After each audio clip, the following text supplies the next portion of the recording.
Hi, friends. It's Heidi M, and I'm joined in the virtual room with two filmmakers from the US, Sofia Camargo and Joseph Longo. Welcome. Thank Hi. you. Hello, hello. So, we are connecting today to speak about your film that will be premiering at Sundance, I think next week. Is that right? That's right. Congratulations. Before we start, maybe before we get into the short film, maybe we can talk a little bit about your respective career in film. Joseph, the film that we're going to be talking about, you are the writer and director, and Sophia, you're directing as well for this film. But how did you two meet? What I know that you have a connection through NYU, and what was that like?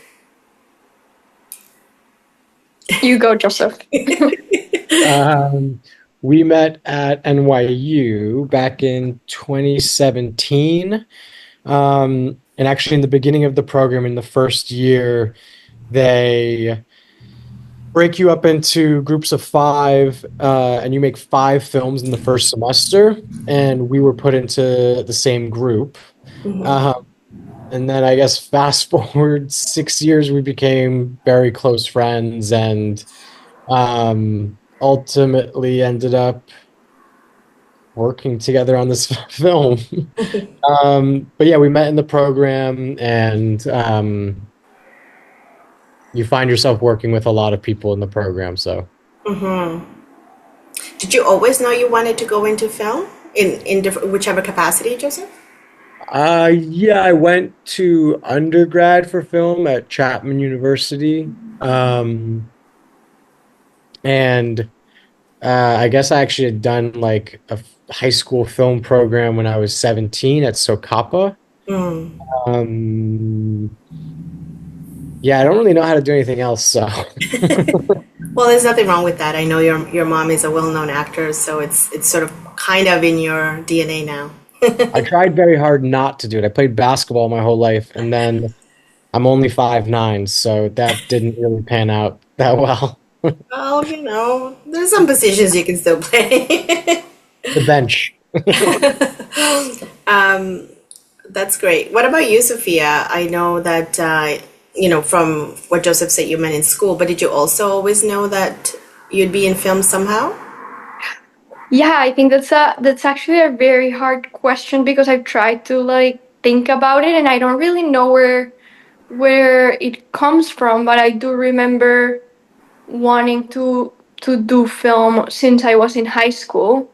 I studied anthropology and art history back in Colombia, but always having in mind the fact that I wanted to become a filmmaker. Um, so yeah, I think maybe it comes from a language that suits you for expressing yourself or something, but I do think it comes from an unconscious place. Yes, like and you just kind of go with it now, and this is where you find, I guess, your voice is what you. Exactly. Okay. So we're going to be speaking about this short film called We're Not Done Yet. So given that you have this connection of a few years, did you know while you were still in school that you were going to be writing about something so close to you, Joseph, or when did sort of the thought begin? No, I did not know. I guess the thought began because we went to NYU in our third year, COVID happened. We had like we were supposed to have a year of matriculation where we do our thesis, but we actually had one more year. So, in technically what would be called the fourth year, I think maybe actually no, it would probably be in the beginning of the fifth year, or the fourth to fifth year summer that I started to think about it. I produced a feature in the fourth year. Um, and I remember on that shoot is when I started thinking of an idea that I wanted to do something with my mom and I. And when did you actually have the idea that you're going to explore sort of this mother-son dynamic, and because we come at it from a place where we don't really know all of the history behind that relationship, but we come at a very special place. Yeah, I guess again on that shoot, I think I started thinking about doing something with my mom and I kind of around our relationship.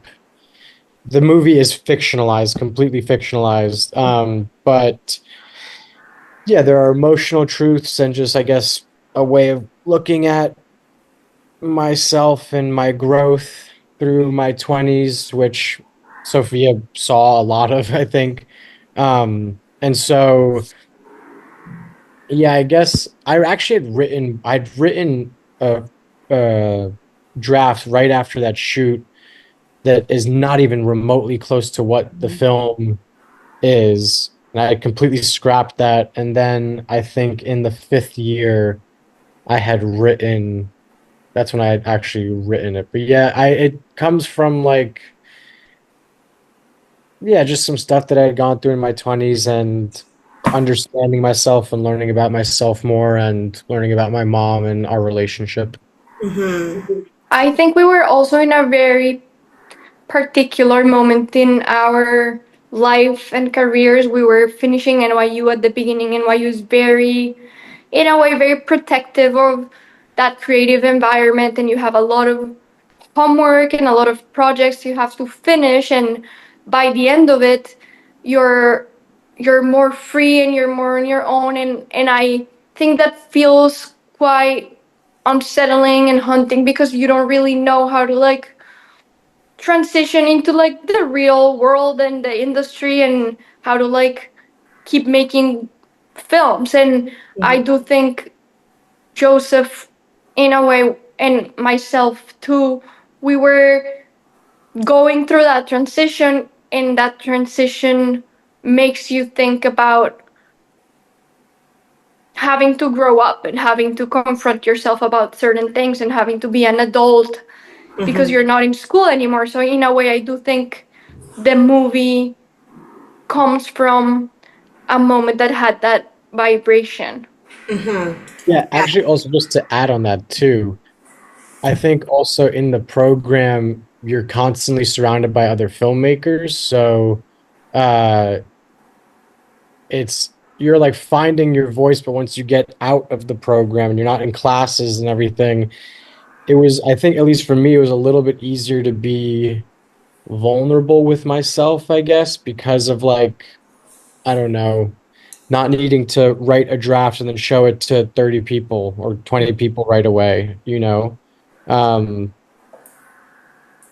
so yeah, it's definitely like a transitional period that works on different levels, you know? That makes sense, actually. And because you know each other as well as in terms of not just being classmates but friends, what was the directing relationship like once you kind of went on to producing the film and deciding, okay, this is how we're gonna go. We're gonna go with the short film. And what was that discussion like for you? I think the whole structure of it was started since the very beginning when Joseph asked me to join the project as a director, and it comes from his desire to be an actor because he was going to act, and because he was going to act with his mother in such a personal um, story that, in a way, even fictionalized, was close to some emotional truths. He wanted to be very protective of that acting environment. And what he said to me is like, look, I want someone to be some eyes on me and tell me the truth about how things are feeling and how things are going. And I don't want to be jumping back and forth as much because I want to focus. So in a way, I was taking care of yeah, the camera, the crew, and the logistics around it, while Joseph was focusing more on acting and finding the beats, the emotional beats scene by scene. And of course, we had like conversations throughout, and we had a very long pre-production period where we like talked about the script a lot, so we both knew what it was and what we wanted it to be. That Yeah, I mean, sounds like nice. yeah, it was just a very natural, just because I'm in front of the camera and she's behind the camera. It also naturally made sense, in how we kind of divvied up our responsibilities once shooting. Joseph, your mother is an actor. She's well known, Barbara Sukowa. What was that like when you told her, "Hey, I want to make this film, and I want you to be part of that"? So I've done 3 films before this one with her. I'd acted in one with her, but it wasn't this scale. It was like a 5, 7 minute film. No. Wasn't this intense. I think she knew that I wanted to do it, and like I think she knew that I wanted to do it before I even had written it. Um, and she was very receptive and easy to work with, and uh, yeah, I mean, she's such a team player, so there was no like, well, I don't know, like she was very much so jumping in and You can tell how much she knows about being an actor by seeing the way how natural it is for her and how natural Yes. every day when we're about to shoot she's there in a way that feels like she's been doing it her whole life, which I think is the case. So yeah, I think it felt really easy, even though she said she was very nervous and more nervous than for other filmmakers. Yeah, of course. I guess it's also like personal ties, as you mentioned, with the some of the emotional components. I wanted to. I really like certain parts of the film. I like the dynamics that we see in terms of the parent-child relationship, but also, an older woman kind of having new freedom and kind of taking ownership of that and what that looks for her. And also, it's not always perfect, right? This newfound freedom for some people. And I kind of like that side of her. So thank you for sharing that side of her with us, or of that character. I also wanted to point out the visuals in the film, the colors and the tone. Did you know that it was going to have these beautiful blue hues? It kind of reminded me of sometimes when I watch older home videos, and I don't know if that's just how it was filmed. And maybe you want to talk about Melanie Akoka, your cinematographer.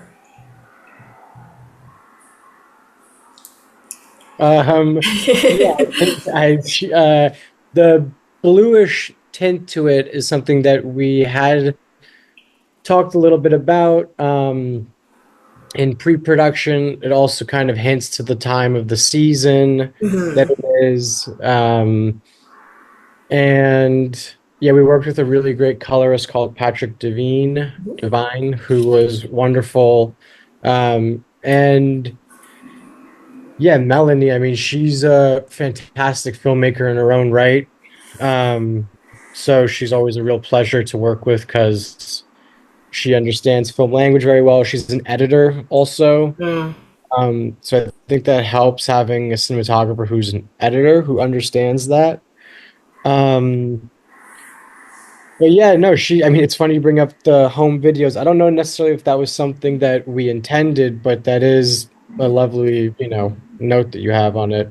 And we did say that we wanted it to feel like a photo album, or we wanted it to be yeah, we wanted it to remind people of those old photos, and that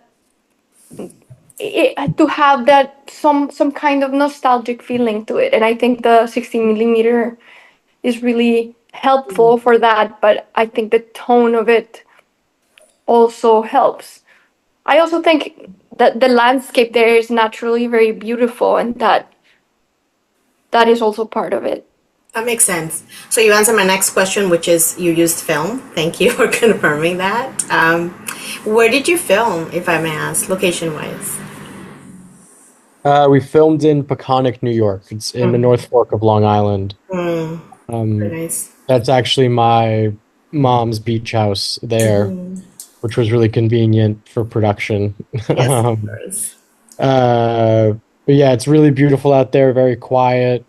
Mm-hmm.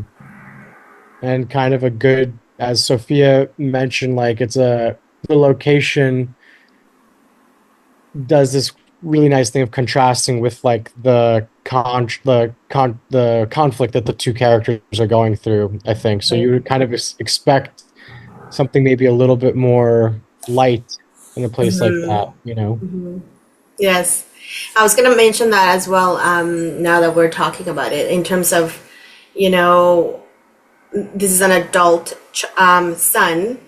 And I guess it's this whole point you mentioned that you're trying to find a way, and you wrote this when you were in your 20s, and kind of what that, a lot of us go through these like internal conflicts of, you know, whatever it is we're questioning, whatever we're going through, and also maybe having a bit of a disconnect with our parents and what that looks like. And I think that's why I thought of the film as sort of, I'm kind of just walking into a moment in this person's life, and like it's okay that I don't know all the story like behind that, you know. And I guess it's also a testament of the cast that you had. It was a small cast, but very supportive from what I could tell. And maybe you can talk a little bit about casting and kind of building those little moments. Yeah, I think we wanted it to feel exactly like you just said, like a slice of life, and that's why we wanted the ending to be how it is. I don't want to talk a little too much about No, it me because I either. wanted to keep it a surprise, but we wanted to let the characters go, and we didn't want it to feel like final, or Hmm. we just wanted to feel like, okay, this might happen again, but this is a moment in the life of these two people, and I think that's what we wanted in terms of casting. I think we went very familiar. We wanted it all to feel like easy, and we wanted to really focus on Barbara and Joseph and their dynamic. So we looked for actors that would be very supportive of that like center of the movie, and we worked with actors that we kind of knew because they were connected with people we knew. Doron, who plays the neighbor, was a friend of Barbara, a really good actor, and then Lauren was the partner of one of our producers. She also plays a neighbor, and Danny, I think, was someone we found. And Joseph, please correct me if I'm wrong. By like just looking at people and IMDb, and looking for the right person for that role that we wanted to be very specific. We wanted him to be soft and tender, but at the same time to have some like charm and to be handsome, because we wanted to create that sense of a man who represents some sort of like threat to the sun. Yeah, no, he's great. No, it Danny does come Master through. Giorgio. I'm sorry, Joseph. Danny Master Giorgio is his name. Yes, Danny Master Giorgio. What a name. Very classy sounding. So, you know, in terms of, I always like to ask a little bit of about music in the film, because it's not overwhelming. There's a couple of pieces of music. Were those sort of things that were added after in post production, or did you have an idea of what I wanted to use, or did either of you contribute? Yeah, I think we had an idea of tone before, and we had made like a playlist for the film that we shared with the crew, and the song that we ended up using was on that playlist. I think once like cutting it together, we put it in and it just felt right. It had something whimsical about it. Um, it has something a little bit like, I don't know, there's something, what's the like loose, I was thinking I it's kind of my lack of vocabulary, but I say the word, it feels like something's about to pop off a little bit with it, if that makes sense, but it stays in this kind of silly tone. Um, and also, just as like a side note, uh, it reminds me of Mike Lee films, and so that's something I Ah, just really like. And but yeah, I think we had the idea for it before production, and then once we cut, we were like, oh yeah, this works pretty well. mm-hmm. It's fun. I I think a have lot to of say like that was fully Joseph's idea. I think he's really good at thinking about music and placing music, and I would have never come up with that choice. Mm-hmm. And I really love it because it feels really playful and tense at the same time, and very, very specific. And I think by looking at what he liked on Mike Lee's films, he found something really unique is Eastern European music. And I don't think he credits himself enough, but it's all him. Nice. that's very sweet, Sophia. Thank you. Very nice to hear. So the film is going to premiere at Sundance next week. It's part of the short program. So congratulations again. You know, I'm going to make sure that people know the details of the film and I'll show it in the video. But I wanted to ask you, as filmmakers, you both wear different hats in your career. Do you have a preference for any side of the process? I think it sounds like you both were involved in different ways through your training, but you know, I'm always curious to see if you have an affinity to one more than the other. Whoever wants to go. No. I think that writing's really hard and very lonely. I would love to act more, and directing's awesome because you're basically involved in everything. So I don't know if I have an affinity more. I think the most fun I have is acting. Makes sense. I think, I mean, I've done a little bit of everything. I'm also a cinematographer, and I've done a lot of ADing, assistant director. Yes. If I had to pick one for the rest of my life, it would be directing just because it's incredible. It's incredible to like come up with an idea and translate it into images and create a story and be part of it through the entire process. But it's also incredibly hard and lonely and weird and kind of self-centered. And so I think there's a lot about being a director, and you feel heavy on other people. You feel very capricious and bossy, but I really love it. I think only crazy people like it, but I do love it. Um, and if I had to pick, I would pick directing just because it feels incredibly challenging and creative. But I don't think it's the most enjoyable because I don't know. There's a lot of negotiation and social skills you need when Yeah. you're directing. And sometimes when I've done the cinematography for a short, it feels a little easier. It feels like painting. It feels like I can do my job and that's it. And I've had a really pleasant experience doing that. I think directing is way harder. But I think they each have their charm. Assistant directors, they're saints. I think that's a really hard job, It is. and it's really like technical and precise, and you get yeah your mistakes are big. So I think people that do it deserve a lot of praise. For sure. It's also good information to people to know, you know, that you've kind of wore these hats and you kind of find where you feel comfortable, I guess, and enjoy it. So from Sundance with We're Not Done, are you moving on? Are you already moving on to another project? Do you have things that are you already kind of working on? I'm assuming yes.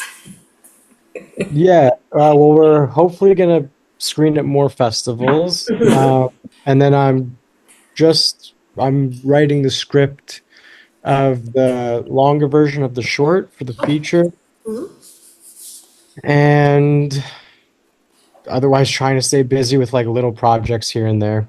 Same, Same same. with me. I am gonna help Joseph with this new version of the story. I'm waiting for the script. It's supposed to come to my house today, so I'm really excited to read it. Ooh, look at this fresh news. Yeah, and at the same time, I've been writing my own feature that I want to shoot back home in Colombia, where I'm from. So also working on that, and also keeping smaller projects fresh. The short form is really interesting to explore things that you're interested in, both tonally or thematically. So I wanna keep writing shorts just in case you find the money to make them. Yes, keep the, I guess, the creativity going. Yeah. Great. Thank you both so much. It's so nice to speak with you, and congratulations again. Thank Thank you you. so much.